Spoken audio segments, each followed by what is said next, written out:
up Committee for Verification and Payment of Gratuities to Retired Civil and Public Servants. National Identity Management Commission commences weekend enrollment in all centers nationwide. Plus, Muslim faithful call for peaceful coexistence among Nigerians. Details shortly. Good evening and thanks for joining us on the news. I am Uduak Etam. The Cross River State Government has set up a committee for verification and payment of gratuities to retired civil and public servants in the state, following the approval of the sum of 200 million naira by Governor Ben Ayade. The committee, comprising representatives of government and labor, is in fulfillment of the Memorandum of Understanding entered between the state government and organized labor in November 2021. A statement by Head of Service Timothy Akwaji says the Accountant General Joe Adie is the chairman of the committee, while Emmanuel Eneneke, Permanent Secretary, Minister of Culture and Heritage, is the alternate chairman. Auditor General of the state, John Ode, is a member, among others, including the chairman, Nigerian Labour Congress, NLC, Ben Ukwepi. The reappointment of the entire executive management of Nigeria Export and Import Nexim Bank has been approved by President Muhammadu Buhari. The reappointment follows the fact that the members of the current management of the bank were appointed on 10th April 2017, and their first 5-year term is due to expire on the 9th of April 2022. The reappointment is contained in a statement by Yunesa Tanko Abdullahi, Special Advisor Media and Communications to the Minister of Finance, Budget and National Planning. Those involved in the reappointment are Abba Bello, Managing Director and Chief Executive Officer, Bala Bello, Executive Director Corporate Services, and Stella Okotete, Executive Director Business Development. According to the report, the current management team, with the support of the board, has performed well, as exemplified by key achievements. The current maritime threats have become a major concern to stakeholders, as criminal activities are affecting the economic lifeline of Nigeria. Critical stakeholders in the maritime industry are therefore calling for strengthening of interagency collaboration among multi-dimensional approaches to tackle the emergency challenges for improved national security. The reports. Over the years, the maritime environment has positively impacted global logistics value chain as a hub of extensive transatlantic trade linking Africa and Europe. The industry is constantly leading to greater efficiencies by boosting economic opportunities across coastal nations, including Nigeria, but is not operating without challenges. Apart from passengers well kitted with life jackets for their safety while ready to board on water transportation, insecurity is identified as a major threat in the waterways. Pirates on the water, and then you have kidnap issues and all of that. So the first challenge we have is actually that security. If we're able to handle the security of our waterways, although the Navy is trying and then the Marine Police are also trying, but as we all know, there is a particular time frame they have to be on water, and then once it is that time for them to close, they shut down for the day. So if there will be some sort of extension, apparently maybe they have to run shifts and all of that. We'll have people covering the nights and all of that, because we also have, aside we who do the water business, we still have fishermen and all of that. So many other people get to carry out one or two other activities on the waterway. So the number one thing is the security. Then secondly, once the water tides go down, our boats are not able to ply that route. So if that waterway is dredged between here and Waniba, we will have a smooth sailing along that waterways. But for now, we don't really get to move up to capacity, because we have times where we have to shut down because the water tides go down, and we have to wait for the water tides to come up before we'll be able to operate. So he already gave us his word that they're already on that aspect of the challenge we have on water. Stakeholders also highlighted some measures that will help mitigate the increasing maritime challenges in the immediate coastal environment, so to enhance economic development in the country. If government can give a gunboat 24 hours in this our waterway, militants will not disturb us again. There's a need to provide almost a 24/7 security framework for the waterways. So the focus really so far appears to have been focused mainly on maritime transportation. But the Fisheries Union, it's an important part of our food supply chain. I think we also need to begin to look at that holistically. But again, I just want to reiterate that security is a collective effort. A number of innovation and new technology approaches are taking place in Calabar, the Cross River State capital, by the National Inland Waterways Authority to scale up activities in water transportation, thereby promoting maritime business. In Calabar, Uduak Etum, NTA News. Still on security, President Muhammadu Buhari has called for an end to the murder, kidnapping and sexual assaults by rival cult groups against their opponents, which have spiraled in Ogun State in particular. The report is here presented from our studio. In a statement signed by Senior Special Assistant to the President, Garba Shehu, President Buhari, who was reacting to reports reaching him on the renewed cult violence with Ogun State as the new battlefront, said that the police and other law enforcement agencies must confront head-on groups seeking to destroy peace and bring disorder before they gain strength. He affirmed that the deadly cult groups are increasingly attracting lonely, anxious, troubled youths who they trap in unorthodox social practices. Therefore, parents and religious leaders must come to grasp with what is going on and halt the radicalization of our youths. It has been reported that the clashes between the Aye and Aye cult groups have persisted, lasting for over a week following the killing of key leaders of both groups. The Imo State Police Command has repelled an attempted attack on Bere Police Station in Mbato local government area of the state. The report is here presented from our studio. A statement by the police public relations officer, Michael Abatam, indicates that the attackers who came in the early hours of Friday 1st, 2022, shot sporadically in the air while also throwing explosive devices at the station. He says they were, however, repelled by the operatives attached to the station. While no life was lost, the statement indicates that the incident left minimal damage on an unserviceable vehicle parked at the station, including some windows of the building. Meanwhile, investigation is said to be ongoing to arrest the fleeing members of the group. However, the Acting Commissioner of Police, Imo State Command, Maman Giwa, has commended the officers for their gallantry, urging them not to relent in the fight against violent crimes in the state.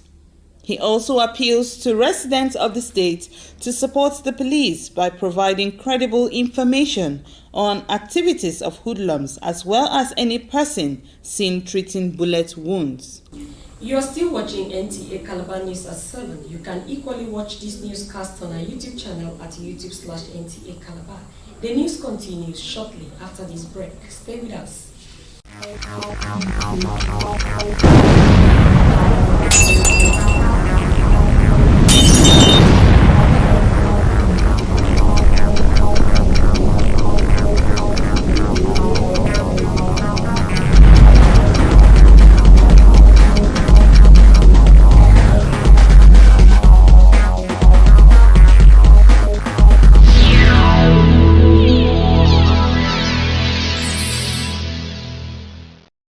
Welcome back and thanks for being there.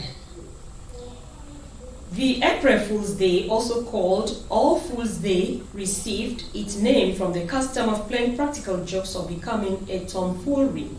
It is celebrated every first day in April and often a day when mass media join in on these pranks. Correspondent Benny Achibon sought views of Calabar residents on the age-long tradition April Fool Day.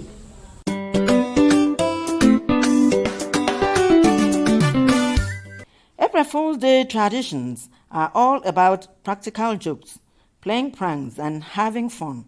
It can be minor like a verbal joke or something plotted for a while. Usually, the gag ends with the yelling of April Fool to signify the end of the prank. It has been just a tradition, kind of a day for fun, and that's in the right way, positive way. Though some people go too far anyway in observing this April Fool of a thing. Some go to the extreme. April Fool, now it's fun, it creates fun. It's just that these days it's not as fun as it used to be. In our days when we are younger, we can afford to go to somebody, go far, deceive somebody, tell you that my father is calling, just come and meet and see somebody running. And only say to say April Fool. It's just to create fun anyway. Although the exact origin remains a mystery, on April 1st, 18th century, English prankers started popularizing the annual tradition of April Fool Day by playing practical jokes on each other. However, once a businessman threw a stunt saying there is no April Fool in business. Or what do you think? Seriously, some people won't take it as a joke. It will take it as a kind of seriousness, but sometimes you have to play with yourself and you have to play with your family, especially in the morning. Like early morning, you have to wake up with happiness in your mind and soul. So I don't think it's anything faulty. I'm not a fan of it, so I don't really like the idea of April Fool. Some persons might not have that capacity to withstand most of those shocks. You understand? We have some cases that people who they come around and maybe try to do them this April Fool, and they don't have that capacity. Something else happened. In recent times, April Fool Day pranks have become elaborate, have become a category of their own video hosting platform, and naturally, families and friends are having April Fool fun over breakfast, drinks, or games. In Calabar, Benia Chibong, NTA News. Upgrading work on the Nta Calabar borehole has commenced. Correspondent Henrietta Awonwola reports that the upgrading of the facility has to do with installation of solar panel and pumping machine. The Nta Calabar borehole and surface tank facility was installed by the Cross River Basin Development Authority in 2012 to provide water for the establishment. Since then, the borehole has been operating with the manual electric pumping machine until now that the donor of the facility deems it fit to upgrade it. The upgrading of the borehole, which is ongoing, upon completion will be supplying water through the upgraded facility of solar pumping machine and panel. Khadija Suberu, an assistant chief geologist of the Cross River Basin Authority, is the head of the delegation handling the work. The 5,000-gallon tank, we are repainting it to show that a good job has been done. Then for the civil works, the old door will be replaced. Then, as you can see on the borehole, what is here before is a motorized pump, but we have come with a brand new solar pump to install into the boreholes. But what does this upgrade mean to Nta Calabar? The whole we are enjoying here was courtesy Cross River Basin Development Authority. But out of goodwill, magnanimity, relationship, they have come to upgrade it to an hybrid pump. What that means is that we have a pump that is going to run on AC, it's going to run on DC. When we don't have sun, we will depend on power to run the pump. When the sun is high, we will use the DC, the solar system, to run the pump, saving money, the cost of fuel. We are very glad, very grateful to have them in our premises. Work is expected to be completed soonest and handed over to Nta Calabar management.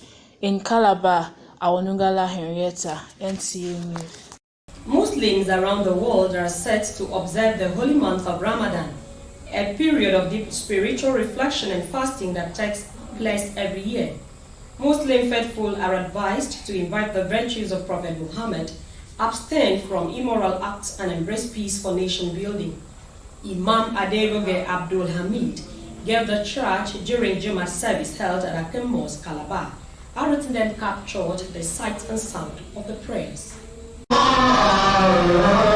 Ramadan, identified as the 9th month in the Islamic calendar, is the month of fasting, prayer, and religious devotion. In the observance of Ramadan, Muslims are expected to abstain from eating food and drinking water from sunrise to sunset, as well as devoting themselves to prayer and reflecting on their faith for 30 days. This was the central message during the Jummah prayer held at Nta Calabar. So if the moon is sighted today, that means we are going to commence fasting tomorrow.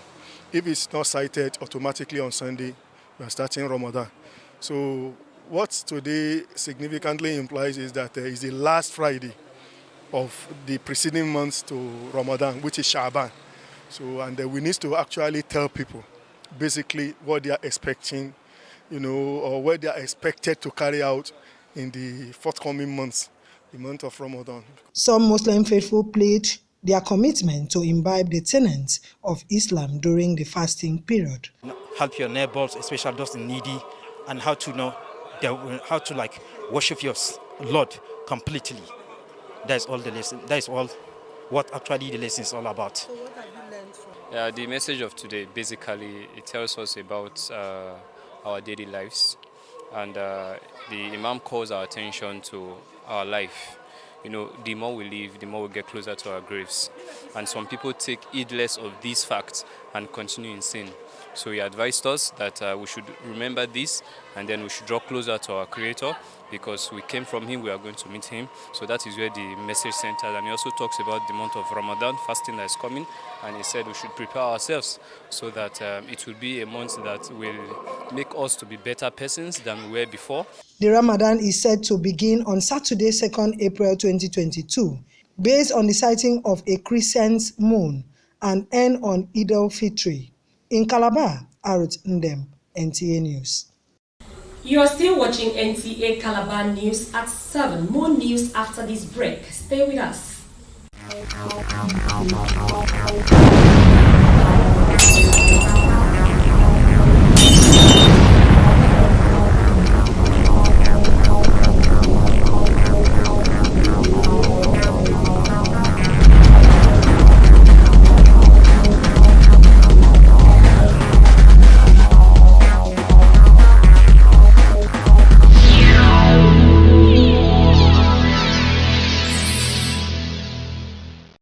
Welcome back and thanks for being there.